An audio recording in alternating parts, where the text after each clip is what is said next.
Yes. Hello, Jodi. Hello. Good to see you. Good to see you too. Thank you for joining us today. I appreciate you being here. No Thank problem. you, everybody, for joining us for our Instagram Live today. Perfect timing, right, as we come up to Halloween, all the holidays. So we're going to have a very good discussion with our esteemed guest, expert in food allergy. I am Gabriel Ortiz. I'm a physician assistant. I have been practicing in pediatric pulmonary and allergy for over 28 years. I currently serve as a clinical educator for Thermo Fisher Scientific. And today we have the esteemed guest in food allergy. So I'd like to have you all meet Jodi. Introduce yourself. Thank you, Jodi. Hi. Welcome to everyone in the virtual world. My name is Jodi Shroba. I am a certified pediatric nurse practitioner. Been working in pediatric allergy for about 17, 18 years now. Just so you know, I started when I was 2 years old. I look so young today. But no, I have been, again, working pediatric allergy, primary focus in food allergy. I had co-founded our food allergy center and also started our oral immunotherapy program many, many years ago. And I'm so happy to be here today. I love talking about food allergies. Great, Jodi. And like we said, perfect timing to talk about food allergy. I know there's a lot of concern, right? A lot of things that really need to be thought about, especially when we approach trick-or-treating Halloween, right?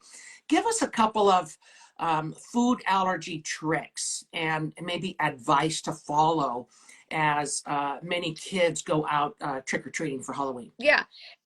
And the thing we have to remember is with food allergies, they can absolutely 100% go trick-or-treating, but they have to take a few extra steps. So we never want anyone to feel excluded, but there's just, a few extra things you can do.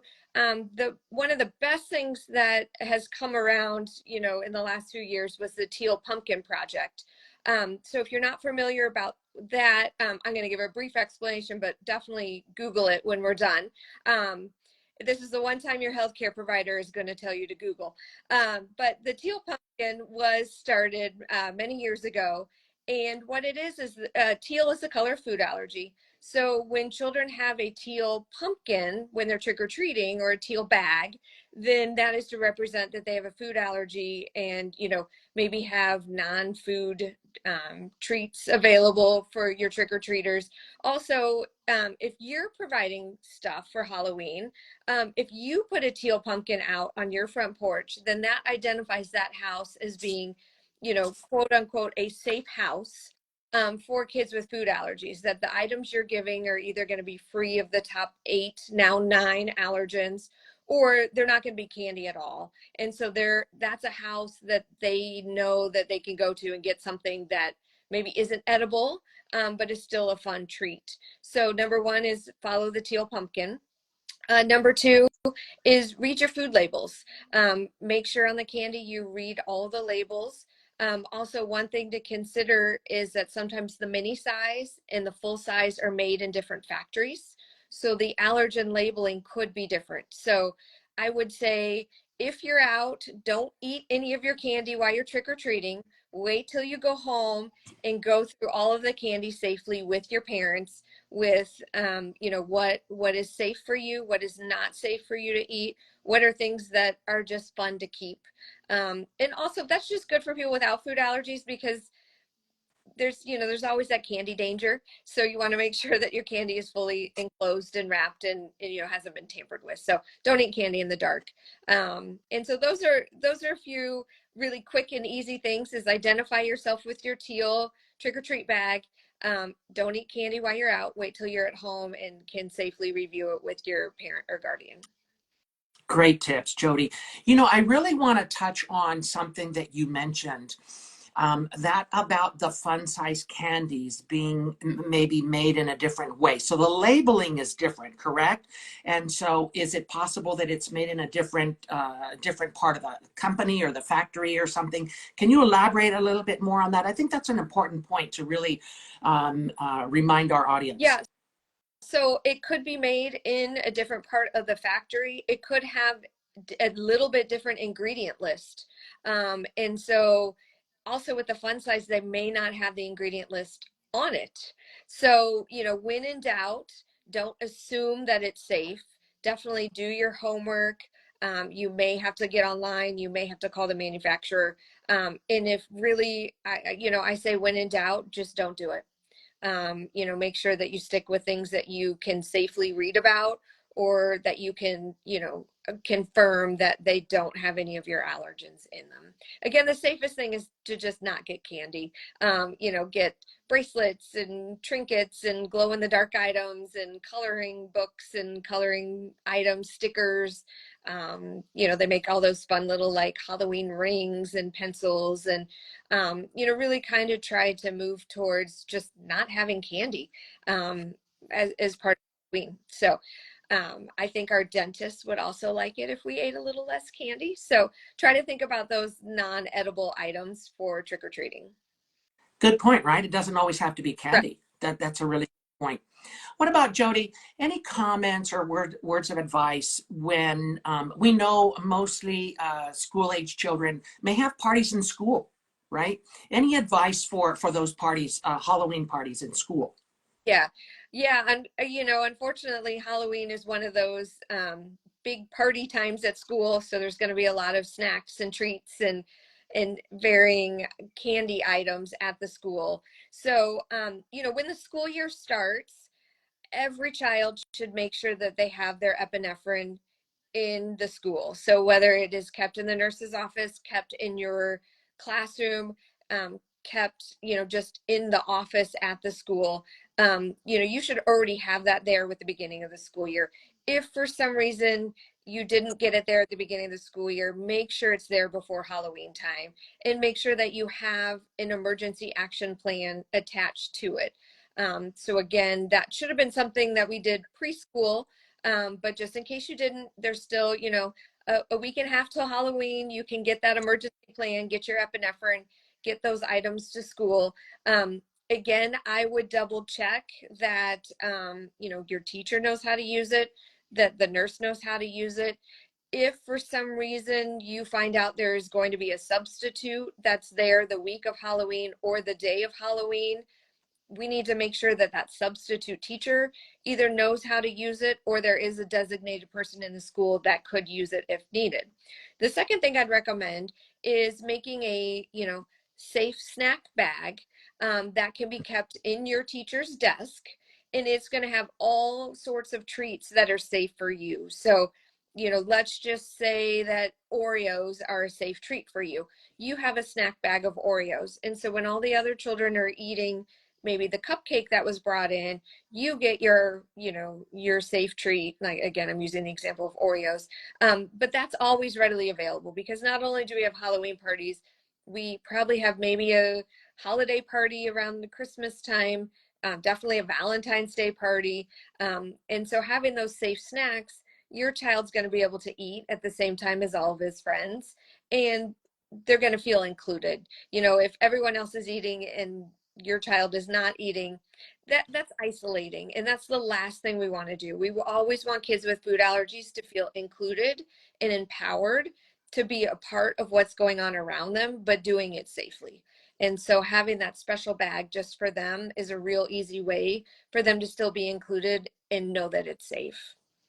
Yeah, good point. We always want to make sure that we include everybody, especially during this time, right? We've got Halloween coming up, we've got Thanksgiving and Christmas, right? A lot of, you know, maybe family parties or holiday parties and things like that. So I want to touch on a couple of points that you mentioned. Really a good point about inclusion, right? Inclusion, and make sure everybody is included so that nobody feels excluded, especially during Halloween, right? When these school age kids really can feel kind of excluded if they have food allergies. But you mentioned, for example, in those holiday parties, right, the baked goods. So we know that baked goods don't come with a label, right? So what about advice on baked goods? You know, the simplest and easiest answer is you just don't eat it. That may not be the most popular answer, but that's the safest answer. And if you really want your child to have a baked good, then the family member make it at their house and they bring it in separately. And again, that becomes their safe snack. Um, if there's families that are bringing in food, they may say they have the best intentions and that they are absolutely going to make something that is, maybe peanut free. But then maybe they're just not the best baker as those that are, know, you don't share utensils, you don't use the same mixing cup, you don't use the same mixing bowl unless it's already been properly washed. Maybe they made some peanut butter cookies for a different kid right before they're making what they said were their peanut free cookies. Didn't do a great job cleaning. So those parents have the best intentions and they really truly are trying, but they may just not be super savvy on those cross contamination. So it's always, even if your child asks the other parent, hey, is this free of, peanuts? I keep using peanuts as the example, not to exclude any other food allergy. All food allergies are important. And that parent may say, yeah, I didn't put any peanuts in it, but they may have used peanuts in something else. So it really is safer for your child to just not eat what was brought in unless you were the one who baked it and brought it in. When in doubt, I always say just avoid it. It's the safest answer is just don't do it.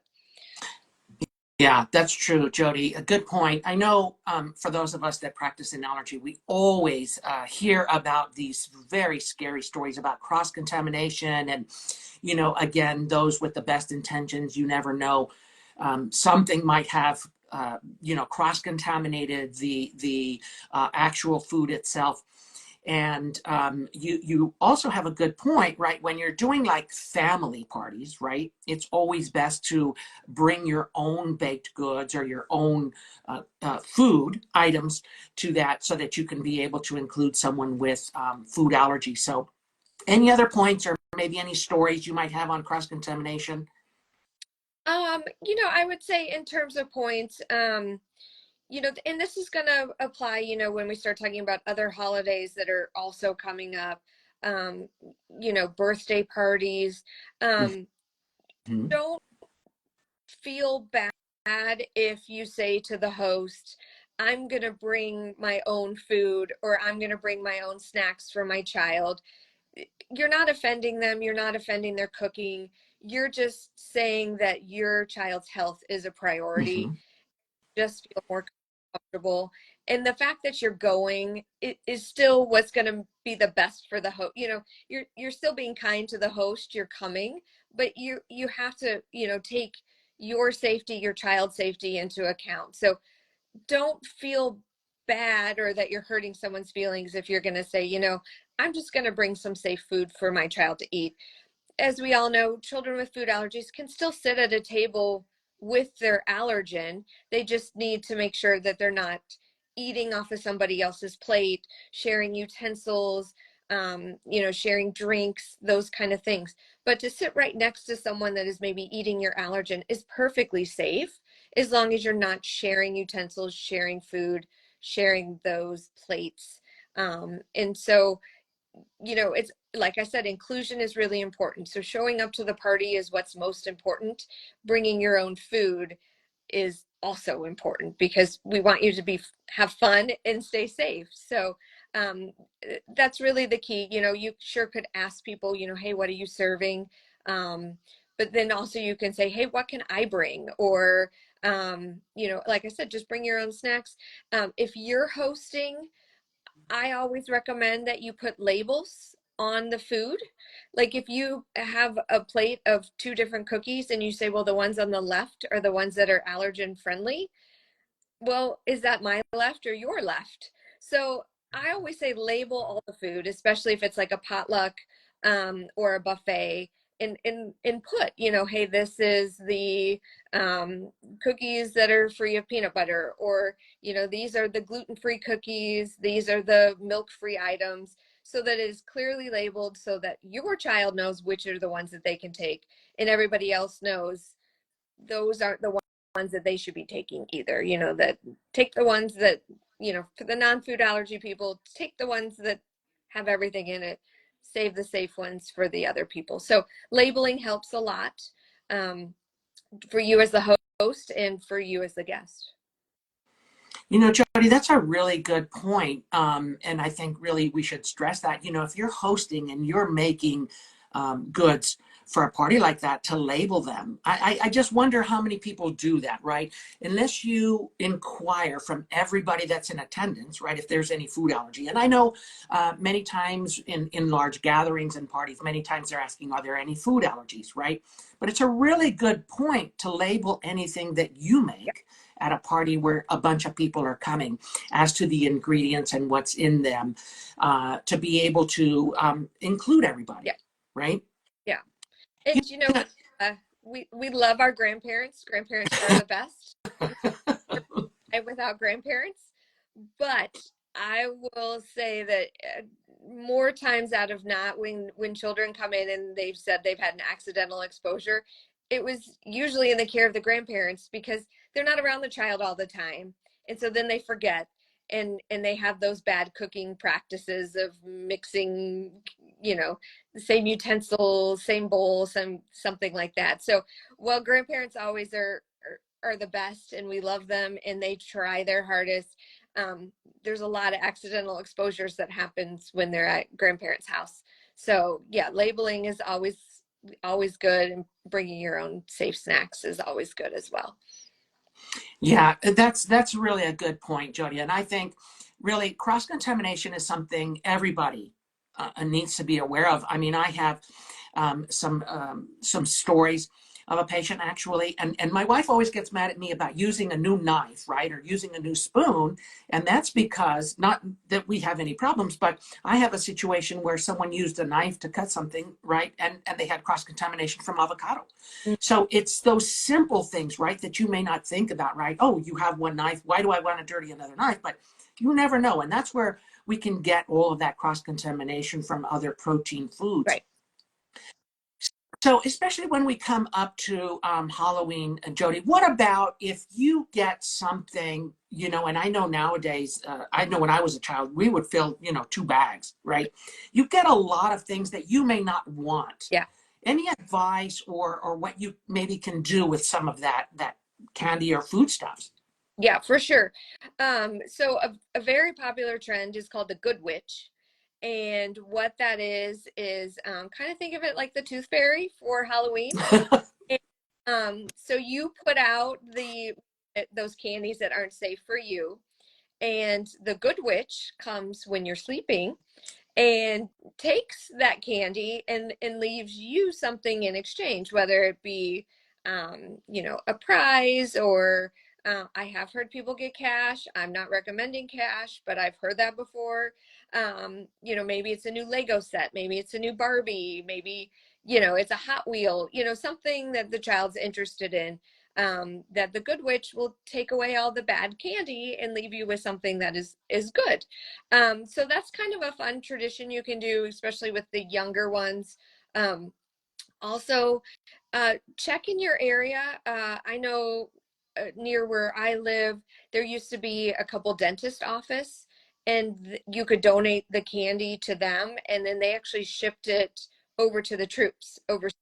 So that's a really nice way to get rid of the candy, give it to people that probably really want it. And then, you know, this year, you may want to look and see if there's any way that any of that candy can be donated to some of the hurricane relief.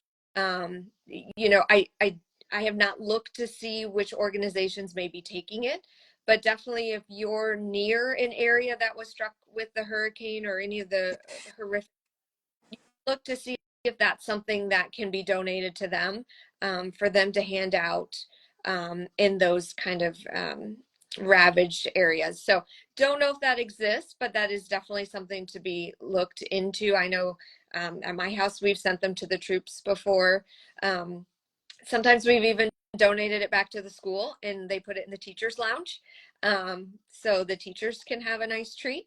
So there's definitely ways to donate that candy if you do not want it, and don't feel like you need to keep it in your house and risk that a little one's going to find it and get into it. So think of those kind of clever ways to get it out of your house, or creative ways to give it to maybe the people that could enjoy the treat. Yeah, that's a really good idea, Jodi. I appreciate you commenting on that, especially the people that got very hit hard from those hurricanes, right? North Carolina, and then as well in Florida. So it may take them a while to rebuild. I'm not sure that they'll have a Halloween, right? Which is just in a few weeks. Yeah. So Jodi, just a couple of wrap-up comments or additional advice for our audience. I think when I was practicing, my biggest point was really empowering your child. And your child is your child. They're not a kid with food allergies. So they need to, again, take extra steps to be safe, but they can still be successful in doing all of the fun childhood activities with a few, extra steps.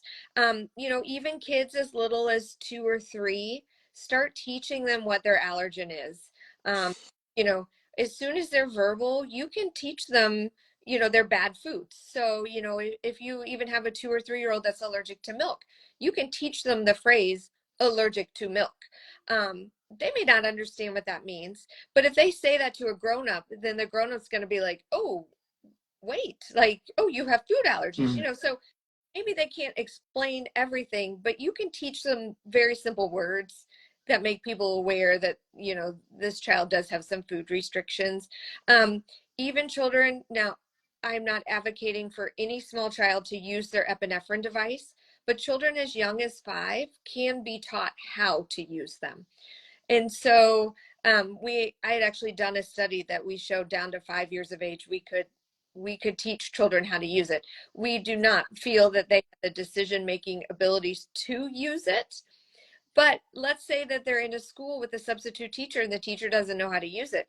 You can teach the child to say, take this cap off first, take this cap off second, press against my leg, hold for count of 3. Those are very simple steps. Again, we would never advocate for a child to use it on themselves, but they should at least have a little bit of knowledge of how to use it. Again, that is very child dependent. Everyone develops at different ages. There are some 5-year-olds that were extremely advanced and could understand how to use it at a very young age. You may have other children that it's more like 10 to 12 before they can really understand the concept of how to use it. But make them, show it to them, have them understand what it is, have them explain to them, this medicine will make you better when you're sick. Start having those conversations early. The last thing we want is for children to be afraid of their epinephrine, because this is a life-saving medication. So it's really important you start these conversations really early so they understand. Speak up, speak out, let people know, I don't feel good, I think something is wrong, and then, let the grown-up make the decisions medically, but start making this a normal part of their lives, because this is their life, at the moment. And so it's just empowering them to understand that, yes, they need to be more careful when they eat food. Yes, they need to speak up when they don't feel good. And yes, they have to maybe carry a little extra medicine that other kids don't, but that's not going to prevent them from doing anything that they want to do.